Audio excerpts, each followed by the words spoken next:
गांव वालों, आज हम लोग चालू करने वाले हैं डिफरेंशिएशन, जो कि ट्वेल्थ का डिफरेंशिएशन स्टार्ट करने वाले हैं। तो सबसे पहले हम लोग समझेंगे कि डिफरेंशिएशन का मीनिंग क्या है। डिफरेंशिएशन को हम लोग जनरली डेरिवेटिव के नाम से भी जानते हैं। तो ये कैलकुलस का एक पार्ट है जो कि आप लोग को डिफरेंशिएशन के रूप में सबसे पहले चैप्टर में आपको देखने मिलता है।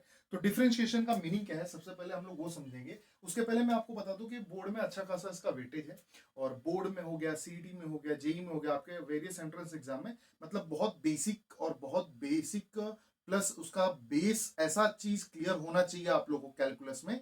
क्योंकि आपका ट्वेल्थ का पार्ट टू जो है ना, पूरा इसी पे डिपेंड है। मतलब आई थिंक 80% जो सिलेबस है ना, आपका बेस जो है इसी पे डिपेंड है। तो बहुत अच्छे से आपको इसको समझना पड़ेगा, और बहुत ईजी भी है। एक देखिए, ईजी कब होगा मालूम है ये, कि जब आप लोग एक रेगुलर वे में कंटिन्यूअस बेस में जब आप लोग काम करोगे ना, इसको कंटिन्यू बेस में अगर काम करोगे तब जाके ये इजी बनेगा। अगर आज पढ़ोगे, 2 दिन का गैप करोगे, तो फिर इजी नहीं और हार्ड बनते जाएगा। लेकिन जनरली आप अपने सीनियर से बात करो और उनसे पूछो कि मैथ्स 2 में, कैलकुलस में इंटीग्रेशन इजी लगता है कि डिफरेंशिएशन। वो हमेशा बोलेंगे कि सर डिफरेंशिएशन पहले इजी लगता है, डिफरेंशिएशन इजी पार्ट है अगर आप जनरली सीरियस बेस पे कंटिन्यूअस करोगे। तो सबसे पहले डिफरेंशिएशन का मीनिंग समझते हैं। देखिए, डिफरेंशिएशन का 3 मीनिंग हम लोग बेसिकली बताते हैं। सबसे पहला है कि आपका मैथमेटिकल मीनिंग क्या होता है। कि मैथमेटिकल मीनिंग आपने 11th में देखा रहेगा, है ना। मैं नाम बस बता देता हूँ। मैथमेटिकल मीनिंग आपने 11th में देखा रहेगा, बाय यूजिंग फर्स्ट प्रिंसिपल।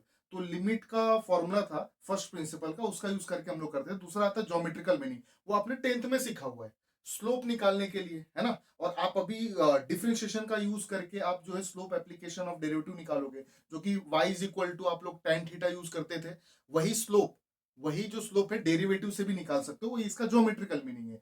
और आपका एक फिजिकल मीनिंग होता है जो जनरली आपको पता है क्या, कि जैसे फिजिक्स में बहुत सारे टर्म्स है, उसका यूज करते हैं हम लोग। क्या यूज करते हैं, सबसे पहला बताइए। जैसे मान लीजिए अगर मैं आपको बोल रहा हूं कि वेलोसिटी मतलब क्या होता है, वेलोसिटी मतलब क्या होता है, तो आप लोग क्या बोलते हो, the rate of change of displacement with respect to time, मतलब ds बाई dt।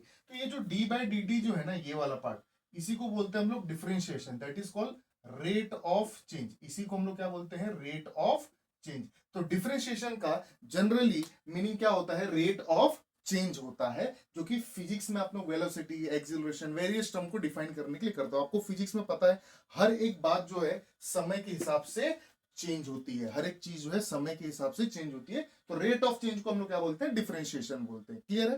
तो ये इसका हल्का फुल्का मैंने मीनिंग बताया हुआ है। अभी उसके बाद से हम लोग ये समझते हैं कि डिफरेंशिएशन अगर चैप्टर हमें कंप्लीट करना है, तो देखिए मैं अपने एक्सपीरियंस से बताता हूं बाबू। देखिए, 2 चीज खाली अगर आपको आ गया, मैं अपने टेक्निक से बता रहा हूं, जो मैं अपने बच्चों लोगों को पढ़ाता हूं, जो 2 टेक्निक है, कि सबसे पहले कि अगर डिफरेंशिएशन का फॉर्मूला आपको लर्न हो गया, फिर डिफरेंशिएशन का आप लोगों को लर्न हो गया, उसको फॉर्मूले के साथ साथ उसके बाद से क्वेश्चन को रीड कैसे करना है फॉर्मूले के अकॉर्डिंग, जो मैं आपको सिखाऊंगा। अगर ये 2 बात आप लोगों ने कर दिया ना, तो आपको डिफरेंशिएशन एकदम इजी जाने वाला है, एकदम इजी जाने वाला है। मैं आपको लिख के दे सकता हूं, एकदम इजी जाने वाला है। कि अगर 2 चीज आप लोगों ने कर लिया, मैं वापस दोहराता हूं। सबसे पहला बात, फॉर्मूला लर्न करके लीजिए, और दूसरा है उसके फॉर्मूले को रीड करने आना चाहिए एज पर क्वेश्चन। ये दोनों टेक्निक में बहुत आराम से आपको समझाऊंगा। तो सबसे पहले आज हम लोग देखेंगे कि डिफरेंशिएशन का फॉर्मूला क्या लगने वाला है, क्योंकि फॉर्मूला जो मैं आप लोगों को बताऊंगा, ठीक है। तो सबसे पहला, यहां से मैं फॉर्मूला आप लोगों को बता रहा हूं। अच्छा, फॉर्मूला आप लोग देखोगे तो थोड़ा बहुत आप लोग को अजीब लगेगा कि ये कहां से फॉर्मूला है। तो थोड़ा सा मैं बच्चों लोगों को थोड़ा सा इंगेज करने के लिए फॉर्मूले को थोड़ा सा ट्विस्ट किया है मैंने। तो चलिए देखते हैं। डेरिवेटिव ऑफ, सबसे पहले मैं बोलता हूं कांस्टेंट। डेरिवेटिव ऑफ कांस्टेंट क्या होता है, डेरिवेटिव ऑफ कांस्टेंट जीरो होता है। क्या होता है, जीरो, है ना। ये सब मैं बताऊंगा कि कांस्टेंट क्या है, सारी चीजें। पहले फॉर्मूला देख लेते, फॉर्मूला क्या क्या होता है, रीड कैसे करते, फॉर्मूले को लर्न कैसे करते हैं। Derivative of constant, derivative of constant, ये विथ रिस्पेक्ट टू किसके है, एक्स के। जैसे मैंने बताया ना, rate of change with respect to किसके, समय के हिसाब से डिस्प्लेसमेंट चेंज हो रहा है। बट यहाँ पे विथ रिस्पेक्ट टू कौन है, आपका एक्स है। दूसरा है D by D x of box. अब ये बॉक्स क्या है, बॉक्स का 1 होता है, डेरिवेटिव ऑफ बॉक्स 1 होता है। अब ये बॉक्स क्या है, तो आप लोग घबराइए मत। आप लोगों को मैं इसी वीडियो में बता के जाऊंगा कि भाई, इसी लेक्चर में, कि ये बॉक्स का मीनिंग क्या है, ये कांस्टेंट का मीनिंग क्या है। तो पहले आप फॉर्मूले को इंगेज रखिए, फॉर्मूले को समझिए, फिर मैं आप लोग को एक एक चीज बताऊंगा। देन थर्ड वन आपका आता है कि derivative of box raise to n. Derivative of box raise to n क्या होता है, n box n minus one, and again derivative of box, again derivative of box. फिर आपका चौथा वाला आ जाता है derivative of e raise to box. E raise to box का क्या होता है? E raise to box same as it is and again derivative of box. E raise to box का e raise to box again derivative of box. Read करना सीखिए, फॉर्मूले को मैं पहले ही बोल चुका हूं, फॉर्मूले को रीड करना बहुत ज्यादा इंपॉर्टेंट है। Then derivative of root box क्या होता है? डेरिवेटिव ऑफ रूट बॉक्स क्या होता है? 1/2 root box and again derivative of box, again derivative of box. Then six one फॉर्मूले के ऊपर चलते हैं हम लोग। तो सिक्स वन आप लोग का फॉर्मूला क्या मिलने वाला है? रूट बॉक्स का हो गया। देन सिक्स वन आपका आएगा डेरिवेटिव ऑफ 1/बॉक्स क्या होता है? -Minus one by box square and again derivative of box. घबराने की जरूरत नहीं है बाबू, जो पहली बार देख रहे रहेंगे उनको लगेगा अरे ये बॉक्स क्या है, क्या पढ़ा रहा है साला, बॉक्स तो टेक्स्ट बुक में है ही नहीं। तो घबराने की जरूरत नहीं है, थोड़ा सा भरोसा रखिए, थोड़ा सा समय देखिए। ये आप लोग के लिए इंटरेस्टिंग वे में बताया ताकि लर्न आसानी से हो जाएगा। मैं आपको पूरी तरह से समझाऊंगा कि ये बॉक्स का मीनिंग क्या है। पहले फॉर्मूला मुझे एक्सप्लेन करने दीजिए सारा, जो बेसिक फॉर्मूला यूज होने वाले हैं। Then derivative of one by box is equal to -minus one by box square and derivative of box. Read कैसे करना है वो समझना है। देन डेरिवेटिव ऑफ आएगा आपका लॉग बॉक्स। क्या आएगा? लॉग बॉक्स क्या होता है? One by box and again derivative of box, again derivative of box. हमारे साथ में पढ़ते रहिए, हमारे साथ में बोलते रहिए। Derivative of a raise to box. A raise to box का क्या होगा? A raise to box log a and again derivative of box, again derivative of box. ये फॉर्मूला है, ये स्टैंडर्ड फॉर्मूला है, डिराइव्ड फॉर्मूला है कि ये चीज ऐसे ही आता है। देन उसके बाद से डेरिवेटिव ऑफ ट्रिग्नोमेट्री के चालू हो जाते हैं। Then sine box. Sine box क्या होता है? Cos box and again derivative of box, again derivative of box. Then उसके बाद से derivative of cos box. Cos box क्या होगा बाबू? Minus sine box and again derivative of box, again derivative of box. फिर देन आता है 11th one, derivative of tan box. Tan box का क्या होता है बाबू? Sec square box and again derivative of box, again derivative of box. ठीक है। देन उसके बाद से 11वें के बाद से आता है 12वां, डेरिवेटिव ऑफ साइन का उल्टा क्या होता है? Cosec box. क्या होगा? Minus cosec box, minus cosec box into cot box and again derivative of box, again derivative of box. Then उसके बाद से थोड़ा सा समय दीजिए, घबराइए जिन, घबराना नहीं है बाबू। बॉक्स क्या है सब बताएंगे तुमको। कॉस का क्या होता है? Derivative of sec box. तो सेक बॉक्स का क्या होगा? Sec box into tan box and again derivative of box. Then उसके बाद से आ जाएगा आपका 14th one, derivative of cot box. Cot box का क्या होगा आपका? Minus cosec square box and again derivative of box. तो जनरली ये 14 फॉर्मूले आपके सामने जो मैंने लिखे हुए हैं, ये बेसिक फॉर्मूले जो आपको पहले एक्सरसाइज में काम आने वाले हैं। पहले एक्सरसाइज में इतने ही काम आने वाले हैं। इनवर्स ट्रिग्नोमेट्री फंक्शन के डिफरेंशिएशन के फॉर्मूले मैं सेकेंड एक्सरसाइज में बताऊंगा, जो कि वहां पे जरूरत है। यहां पे फर्स्ट एक्सरसाइज के लिए सिर्फ और सिर्फ आपको जरूरत पड़ने वाला है इतने ही फॉर्मूलेस की। तो एक बार अब मेरे साथ में सब एक साथ बोलेंगे, फॉर्मूला में एक बार रिवाइज करके लेता हूं। समझ में आ रहा है? रीडिंग कैसे करना है, फर्स्ट टाइम है, फर्स्ट लेक्चर है, रीड कैसे करोगे? तो सबसे पहले derivative of constant is equal to 0। Constant क्या है सर? वो बताऊंगा मैं, सब्र रखिए। डेरिवेटिव ऑफ बॉक्स क्या होता है? 1। साथ में बोलेंगे, derivative of box is 1, derivative of box raise to n, n box n minus 1, again derivative of box. इसके ऊपर जो बॉक्स के ऊपर जो टकला था, वो टकले को क्या किया मैंने? नीचे बुलाया, और टकला -1। तो इसको जनरली ऐसे लर्न करते हैं, टकला नीचे टकला -1, टकला नीचे टकला -1। तो derivative of e raise to box, e raise to box, again derivative of box. Derivative of root box क्या होगा? 1/2 root box and again derivative of box. Derivative of one by box क्या होता है? -Minus one by box square, again derivative of box. Derivative of log box क्या होता है? One by box and again derivative of box. Derivative of a raise to box क्या होता है? A raise to box log a and again derivative of box. Derivative of sine box क्या होता है? Cos box and again derivative of box. साथ में बोलिए बाबू, derivative of cos box is equal to minus sine box, again derivative of box. derivative of tan box sec square box, and again derivative of box. Derivative of cosec box is equal to minus cosec box, and cot box again derivative of box. Derivative of sec box into tan box, again derivative of box. तो derivative of cot box is equal to minus cosec square box and again derivative of box. देखिए बाबू पूरे box के अंदर ही पूरा आपका differentiation है. बहुत मजा आएगा, आप भरोसा रखिए. एक ही चीज है, एक बच्चा ऑब्जर्व कर रहा है. क्या ऑब्जर्व कर रहा है? हाँ बाबू, बरोबर, वेरी गुड. क्या है कि सर डेरिवेटिव ऑफ जो बॉक्स है हर एक फॉर्मूले के बाजू में वो तो एज इट इज है. तो फॉर्मूले में हमें सिर्फ पहला वाला पार्ट याद रखना है. ये तो बाय डिफॉल्ट है, derivative of box, derivative of box, derivative of box, derivative of box, तो सेम ही है. समझ में आ रहा है कि नहीं? है कि नहीं? सब बरोबर है. अब हाँ, वेरी गुड वेरी गुड. अभी क्या है देखिए, ट्रिग्नोमेट्री में आप देख रहे हैं कुछ फॉर्मूले के बाजू में माइनस है, तो उसका सिंपल सा लॉजिक क्या है कि क्वेश्चन में सी दिख रहा है, क्वेश्चन में सी दिख रहा है बाबू. अगर क्वेश्चन में सी है तो माइनस है. देखो क्वेश्चन में सी नहीं है, सी है माइनस है, टी है माइनस है, सी है माइनस है, सी है क्या? नहीं, सी है क्या? हाँ, तो माइनस है. क्वेश्चन में ट्रिगो में सी रहेगा तो माइनस रहेगा. तो ये दो तीन आपको ट्रिक भी है, स्मॉलेस्ट ट्रिक भी है कि जिससे आपको लर्न हो जाएगा. रीड कैसे करना है बॉक्स के डर में मैंने बता दिया. अब सवाल आता है कि सर जी अब हमें बताइए कि ये बॉक्स है क्या.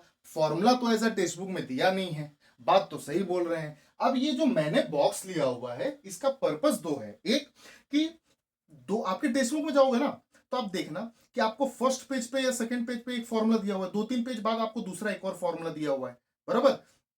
तो वो दो अलग अलग एफ ऑफ एक्स के टर्म में फॉर्मूले को लर्न करना समझना मैंने छोड़ दिया है. मैंने वो बच्चों को करवाता नहीं हूँ. डायरेक्ट बॉक्स से करो भाई. चाहे वो एक फॉर्मूला, चाहे पहला एक्सरसाइज हो, तो दूसरा एक्सरसाइज हो, चाहे पांचों एक्सरसाइज हो, सब इसी से करना है. समझ में आ रहा है? और दूसरा ये कि थोड़ा सा पहला चैप्टर है, थोड़ा सा इंटरेस्टिंग वे में थोड़ा सा बच्चे लोग लर्न करते हैं. जब ये माहौल पूरे सब साथ में बैठ के लर्न करते हैं ना, घर में जब चिल्लाओगे ना derivative of sine box, cos box minus sine box, तो सामने वाला भी समझेगा अच्छा ये कुछ तो कर रहा है. बॉक्स बॉक्स बॉक्स बॉक्स चिल्ला रहे, तो थोड़ा सा एक इंटरेस्ट जमता है थोड़ा सा, इसलिए मैंने चेंज किया हुआ है. अब इसका मीनिंग क्या है वो समझते हैं. तो थोड़ा सा आप लोग देख रहे होगे कि हमारे पास थोड़ा सा जगह की कमी है, तो मैं कुछ फॉर्मूले जो है रफ करूंगा. तब तक आप चाहिए तो आप स्क्रीनशॉट ले लीजिए ताकि मैं कुछ हिस्सा जो है रफ करूं और आगे आप लोगों को समझा पाऊं. ठीक है, तो चलिए अभी मैं यहां का कुछ पार्ट जो है रफ करता हूं. ठीक है, एंड देन उसके बाद से आप लोगों को मैं बताता हूं. दो चीजें मैं आप लोगों को बताऊंगा. सबसे पहली चीज है कि सर कांस्टेंट बोलते किसको है. कांस्टेंट ऑफ जीरो आपने लिखा था, डेरिवेटिव ऑफ कांस्टेंट जीरो लिखा था. मेरे लिए कांस्टेंट क्या है? तो सबसे पहले आप ये समझिए कि मान लीजिए कि अगर ये क्वेश्चन आता है आपको कि derivative of five six square theta plus ten square theta, ऐसा क्वेश्चन आता है, तो सबसे पहले डरना नहीं है. देखिए बाबू आपको बोल रहे हैं ये आपके लिए बॉक्स कौन है? आपके लिए बॉक्स जिसके विथ रिस्पेक्ट टू में कर रहे हो ना, वो आपके लिए बॉक्स है. हौले हौले समझा रहा हूं, समझिएगा बात. ये बॉक्स कौन है? किसके विथ रिस्पेक्ट टू में कर रहे हैं? एक्स को. तो एक्स ही आपका बॉक्स है. एक्स जो है वही आपका बॉक्स है. अब यहाँ पे किसके विथ रिस्पेक्ट टू में चेंज हो रहा है? रेट ऑफ चेंज, समय के हिसाब से ना डिस्प्लेसमेंट चेंज होगा कि साला तुम चेंज हो जाएगा तो डिस्प्लेसमेंट चेंज हो जाएगा, नहीं ना. यहाँ पे सीधा सीधा लिखा हुआ है विथ रिस्पेक्ट टू टाइम. यहाँ पे ये फंक्शन कब चेंज होगा? अगर एक्स में चेंज होगा तब ये चेंज होगा. लेकिन बाबू यहाँ पे तो एक्स है ही नहीं. यहाँ पे जब एक्स है ही नहीं तो ये चेंज कहां से होगा? और ये चेंज कर ही नहीं पाएगा क्योंकि एक्स तो है ही नहीं. तो इसीलिए अगर विथ रिस्पेक्ट टू जिसके कर रहे हो अगर वो टर्म यहां पे नहीं है तो वो मेरे लिए हो जाएगा कांस्टेंट, और डेरिवेटिव ऑफ कांस्टेंट आ जाएगा शून्य. क्या आ जाएगा बाबू? शून्य आ जाएगा. तो जनरली हमेशा ध्यान रखिए कि अगर जिसके विथ रिस्पेक्ट टू मैं कर रहा हूं अगर वो टर्म यहां पे अवेलेबल नहीं है वो मेरा कांस्टेंट कहलाएगा, उसको हम डेरिवेटिव जीरो लिख देंगे. समझ में आ रहा है बाबू? क्लियर है? और जनरली नंबर में हम लोग इसको कांस्टेंट समझते हैं. D by D x of, मान लीजिए कोई पूछा है कि 5 का क्या होगा डेरिवेटिव, तो 5 का जीरो होगा. क्यों जीरो होगा? वही लॉजिक है. किसके विद रिस्पेक्ट में कर रहे हो? एक्स के ना. एक्स है क्या? नहीं है सर. समझ में आया? तो कांस्टेंट किसके बोलेंगे भाई? जिसके विद रिस्पेक्ट में डेरिवेटिव हो रहा है. अगर वो नहीं है वो आंसर कांस्टेंट रहेगा, उसका डेरिवेटिव जीरो आएगा. क्लियर है? आई होप समझ में आ गया रहेगा कि कांस्टेंट बोलते किसको है. अब यहां पे मैं आपको समझाता हूं कि बॉक्स का पर्पस क्या है. बॉक्स से आपको फायदा बहुत होता है. अब ये मान लीजिए कि आपको जो है पहले जो दूसरे पेज पे ना फॉर्मूला ना इसको एक्स के फॉर्म में दिए, जिसे 1/x माइनस 1/x स्क्वायर, और फिर 2-3 पेज बाद बताया हुआ है कि भाई वो एफ ऑफ 1/f(x) रहेगा तो माइनस 1/f(x) का square, again derivative of f(x). तो वो मेरे हिसाब से आप घर पे बताओ, बुक खोल के बैठे हो, 1/f(x) is equal to minus 1/f(x) square, तो इतना एफ करेगा ना, जबान जो है ना लड़खड़ाएगा, जीभ कट जाएगा। इसीलिए वो f(x) की जगह पे बॉक्स कर दिए। अब बॉक्स बोलिए, देखिए कितना मजा आ रहा है, 1/box is equal to minus 1/box square, again derivative of box. तो आप ही समझिए f(x) में अच्छा लग रहा है कि बॉक्स में अच्छा लग रहा है, इसीलिए चेंज किया हूं मैं, और कोई रीजन नहीं है। ताकि आप जितना मेमोराइज करोगे उतना आपके लिए बेहतरीन दिमाग में बैठता रहेगा। अब ये बॉक्स का इस्तेमाल एक एग्जांपल से मैं आप लोगों को बता दे रहा हूं। मान लीजिए आपका क्वेश्चन है कि डेरिवेटिव ऑफ आपको निकालना है, derivative of log of e⁵ ऐसा क्वेश्चन दिया हुआ है, बराबर। देखिए लॉग का इस्तेमाल करेंगे तो ये 5x नीचे भी आ सकता है, लेकिन इसको हम लोग लॉग डिफरेंशिएशन से करते हैं। या तो मैं ऐसे कर सकता हूं, ऐसे कर सकता हूं, लॉग ना इधर ये ना लेके, पावर ना लेके, मैं ऐसा कर सकता हूं साइन 5x, ऐसा कर सकता हूं, ठीक है। तो ये थोड़ा सा और अच्छा रहेगा। नहीं तो कुछ बुद्धिजीवी जो है, जो समझदार व्यक्ति हैं, बोलेंगे अरे सर ये तो और आसान तरीके से हो सकता था, वो जो 5x था ऊपर नीचे आ सकता था।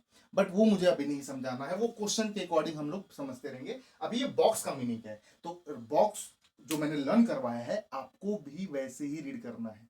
क्वेश्चन को सॉल्व कैसे करना है, दो चीज हमने बताया था बाबू। क्या? सबसे पहला आपको समझना क्या है, क्या समझना है कि फॉर्मूला लर्न हो गया, हाँ लर्न हो गया। रीड कैसे करना है देखिए, अब पढ़िए, ये लॉग साइन 5x आप पढ़ोगे नहीं बाबू, डेरिवेटिव है ना, तो ऐसा नहीं पढ़ेंगे। फॉर्मूले में देखिए, लॉग में कोई फॉर्मूला है, लॉग में फॉर्मूला है, लॉग में फॉर्मूला क्या है, लॉग के बाद जो भी रहता है वो बॉक्स होता है। क्या होता है? बॉक्स।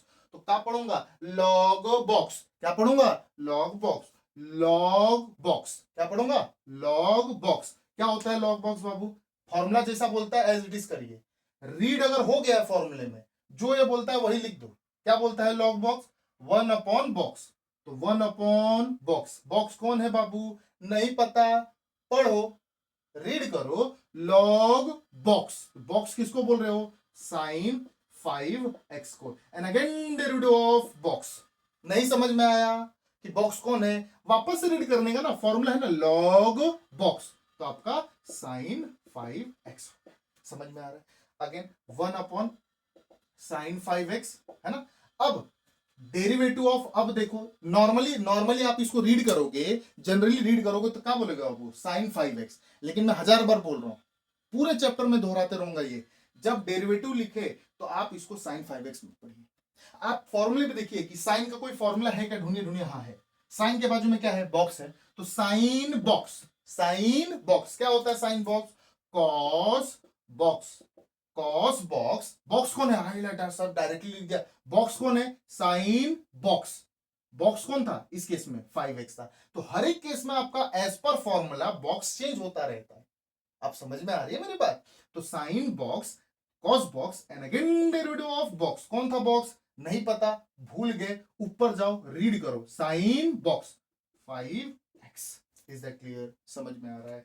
जब तक, अच्छा सर करना कब तक है? जब तक डेरिवेटिव का पार्ट कंप्लीट नहीं हो जाता, dy/dx लिखना बंद नहीं हो जाता, तब तक सॉल्व करना है। अब ये cos 5x बन जा, cos 5x upon sine 5x into, अब डेरिवेटिव ऑफ 5x है सर। सर ऐसा तो कोई फॉर्मूला है नहीं। अरे लेकिन बबुआ, आपको एक चीज पता रहना चाहिए, नहीं पता है तो हम बता रहे हैं। कभी भी अगर, अच्छा ये x क्या है आपका? कांस्टेंट तो है नहीं, बॉक्स है ना, क्योंकि विथ रिस्पेक्ट टू x ही कर रहे हैं, तो जो विथ रिस्पेक्ट टू करेंगे वही बॉक्स होगा। लेकिन बॉक्स के साथ अगर कोई नंबर मल्टीप्लाई होगा ना, अच्छा ये भी फॉर्मूला बहुत सारे टीचर्स बताते हैं इसको फॉर्मूले में, बट इसको ऐसे फॉर्मूले में चाहिए तो ले लीजिए, इसको के बॉक्स बताते हैं। तो कांस्टेंट नंबर कोई भी बॉक्स के साथ मल्टीप्लाई होगा तो के बाहर निकाल के डेरिवेटिव ऑफ आप लोग बॉक्स कर लीजिएगा, ऐसा।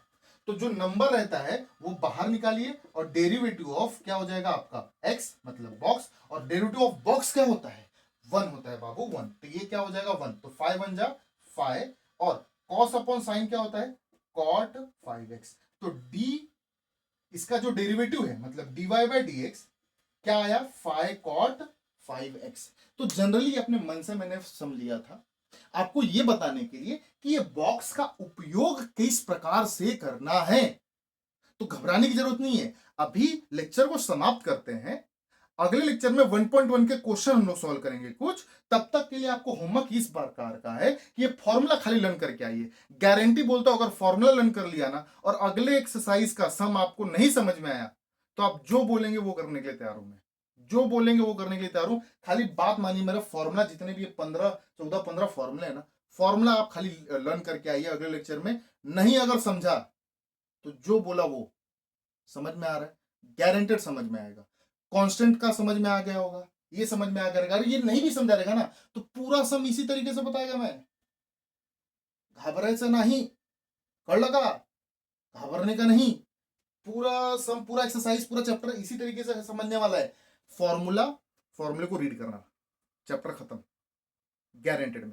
मिलते हैं अगले लेक्चर में, है ना। तब तक के लिए लर्न करना है और सीरियसली पढ़ाई करना चालू कर दीजिए। बोर्ड्स का स्टार्टिंग ऑफ द डे से ही चालू करना चाहिए, अंत में नहीं चालू होता है। शुरुआत अच्छा होगा तभी अंत अच्छा होगा। मिलते हैं अगले लेक्चर में।